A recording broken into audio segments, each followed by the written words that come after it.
Assalamualaikum warahmatullahi wabarakatuh. Perkenalkan, saya M. Hairan Rahmat, SPD, MPD, Guru SMA Negeri 2 Makassar, calon guru penggerak Angkatan 7 Kota Makassar. Pada kesempatan ini saya akan membahas terkait modul 1.1a 8 koneksi antar materi, kesimpulan dan refleksi modul 1.1. Ki Hajar Dewantara merupakan aktivis pergerakan kemerdekaan Indonesia, kolumnis, politisi, dan pelopor pendidikan bagi kaum pribumi Indonesia dari zaman penjajahan Belanda yang mendirikan perguruan taman siswa, suatu lembaga pendidikan yang memberikan kesempatan bagi para pribumi jelata untuk bisa memperoleh hak pendidikan seperti halnya para priai maupun orang-orang Belanda. Raden Mas Soewardi Soerdjaningrat, biasa dikenal dengan sebutan Ki Hajar Dewantara, adalah tokoh nasional pendidikan yang lahir di kota Yogyakarta, pada tanggal 2 Mei 1889. Ki Hajar Dewantara dipercaya oleh Presiden Soekarno untuk menjadi Menteri Pendidikan, Pengajaran dan Kebudayaan yang pertama. Melalui jabatannya ini, Ki Hajar Dewantara semakin leluasa untuk meningkatkan kualitas pendidikan di Indonesia. Tanggal kelahirannya sekarang diperingati di Indonesia sebagai Hari Pendidikan Nasional. Bagian dari semboyan ciptaannya, Tut Wuri Handayani, menjadi slogan Kementerian Pendidikan Nasional Indonesia.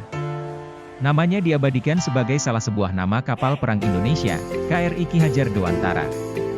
Potret dirinya diabadikan pada uang kertas pecahan Rp20.000 tahun emisi 1998. Pada tahun 1957, Ki Hajar Dewantara mendapatkan gelar Doktor Honoris Causa dari Universitas Gadjah Mada. 2 tahun setelah mendapat gelar Doktor Honoris Causa itu, tepatnya pada tanggal 28 April 1959 Ki Hajar Dewantara meninggal dunia di Yogyakarta dan dimakamkan di sana. Kini, nama Ki Hajar Dewantara bukan saja diabadikan sebagai seorang tokoh dan pahlawan pendidikan, Bapak Pendidikan Nasional, yang tanggal kelahirannya 2 Mei dijadikan Hari Pendidikan Nasional, tetapi juga ditetapkan sebagai pahlawan pergerakan nasional melalui Surat Keputusan Presiden RI Nomor 305 Tahun 1959, tanggal 28 November 1959.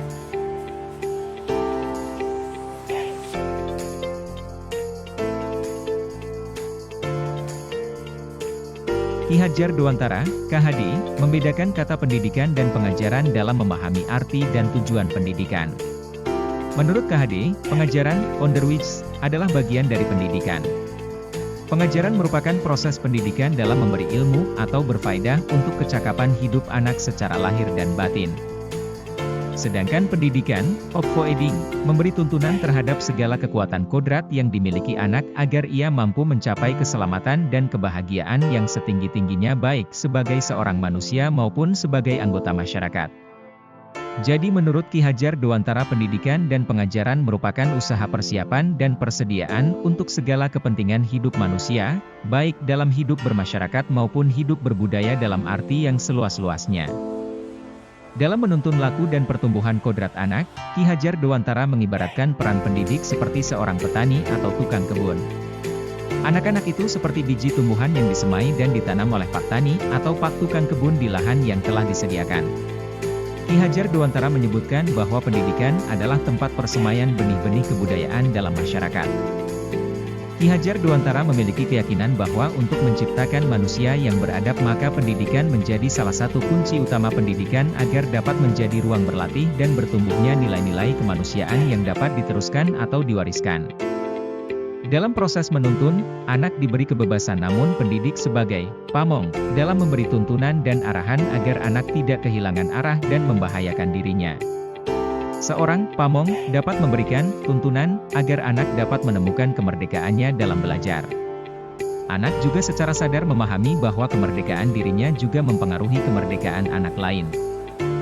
Oleh sebab itu, tuntutan seorang guru mampu mengelola dirinya untuk hidup bersama dengan orang lain, menjadi manusia dan anggota masyarakat. Dalam proses pembelajaran, menuntut anak diberi kebebasan dengan menemukan kemerdekaan dalam belajar. Namun, sebagai pendidik ditegaskan dalam memberi tuntunan dan arahan agar anak tidak kehilangan arah dan membahayakan dirinya. Pendidikan sebagai tuntunan tidak hanya menjadikan seorang anak mendapat kecerdasan yang lebih tinggi dan luas tetapi juga menjauhkan dirinya dari perbuatan ketidaknyamanan bahkan perbuatan jahat manusia. Pendidikan dan kebudayaan yang terintegrasi akan membentuk peradaban. Perubahan merupakan suatu hal yang mutlak dalam sebuah pendidikan dan kebudayaan. Hal ini merupakan pertanda dalam rangka perkembangan pendidikan dan kebudayaan ke arah yang lebih baik.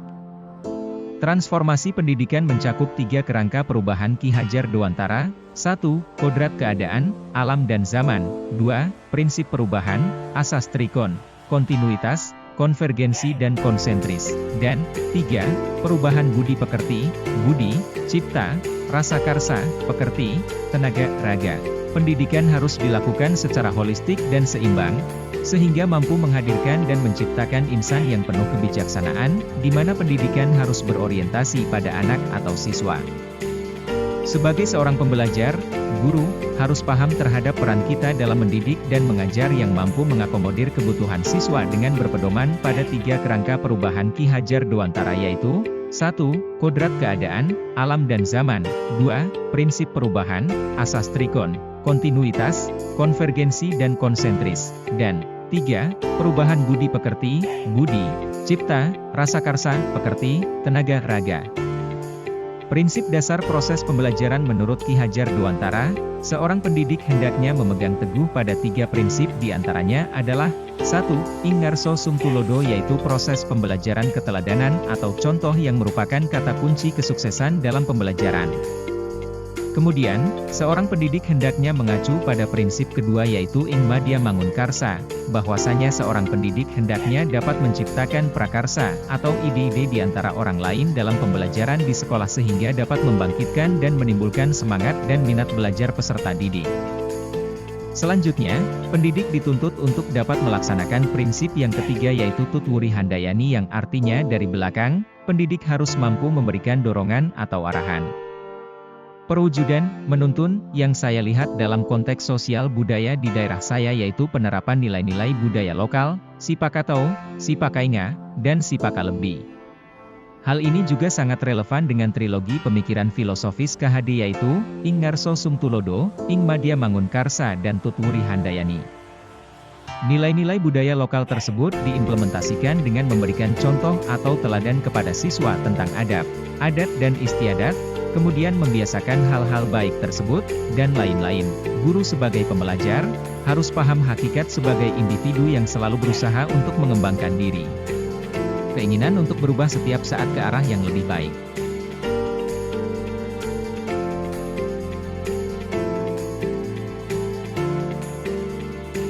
Satu, apa yang saya percaya tentang murid dan pembelajaran di kelas sebelum Anda mempelajari modul 1. 1. Mendominasi pembelajaran di kelas. 2. Pembelajaran berpusat pada pencapaian kompetensi pengetahuan. 3. Fokus pada siswa yang memiliki kompetensi di atas rata-rata. 4. Mengabaikan siswa yang membutuhkan bimbingan tambahan. 5. Tidak melibatkan siswa dalam pembelajaran. 6. Siswa yang tidak memenuhi KKM dianggap kurang berkompeten. 7. Siswa yang memenuhi KKM dianggap berkompeten. Dan 8. Berhasil dalam pengajaran jika banyak siswa yang memenuhi KKM. 2. Apa yang berubah dari pemikiran atau perilaku saya setelah mempelajari modul ini? 1. Memahami dan memaknai pemikiran filosofis Ki Hajar Dewantara. 2. Pembelajaran yang berorientasi pada siswa. 3. Memahami peran guru berdasarkan trilogi pendidikan menurut Ki Hajar Dewantara. 4. Pendidikan harus aman, nyaman, menyenangkan, bebas dan merdeka. 5. Pendidikan harus berdasarkan kodrat alam dan zaman siswa. 6. Integrasi pengetahuan dan teknologi. 7. Pendidikan harus dilakukan secara holistik dan seimbang. 8. Implementasi pemikiran filosofis Ki Hajar Dewantara berdasarkan asas kearifan lokal dan sosio-kultural siswa. 3. Apa yang dapat segera saya terapkan lebih baik agar kelas saya mencerminkan pemikiran Ki Hajar Dewantara? 1. Implementasi pembelajaran yang berorientasi pada siswa. 2. Implementasi pembelajaran dalam lingkungan yang aman, nyaman, menyenangkan, merdeka dan bebas. 3. Integrasi kearifan lokal dan sosiokultural siswa dalam pembelajaran. 4. Menebalkan laku positif siswa dalam berbagai aspek pembelajaran. 5. Menuntun dan mengarahkan siswa berdasarkan kodrat alam dan zaman mereka. 6. Integrasi ilmu pengetahuan dan teknologi dalam pembelajaran. 7. Implementasi peran pendidik sesuai trilogi pendidikan menurut Ki Hajar Dewantara.